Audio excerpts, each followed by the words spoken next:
তীব্র গরমে বাড়ির সকলে আবদার করলো হালকা পাতলা কিছু খাওয়ার জন্য। তার জন্য গ্যাস অন করে কড়া বসিয়ে দিয়েছি। কড়ায় দুটো শুকনো লঙ্কা ফোড়ন হিসেবে দিয়ে দিলাম।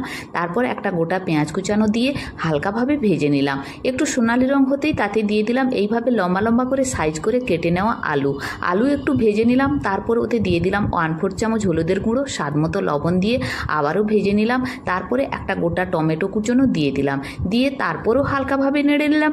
তারপরে এইভাবে ছোট ছোট টুকরো করে কেটে নেওয়া লাউ শাক এবং লাউ ডাঁটা দিয়ে দিলাম, দিয়ে ঢাকা চাপিয়ে কষিয়ে নিলাম। লাউ শাক থেকে যে জল বেরিয়ে এলো সেই জল এইভাবে নেড়ে এবং ঢাকনা চাপিয়ে শুকনো করে নিলাম।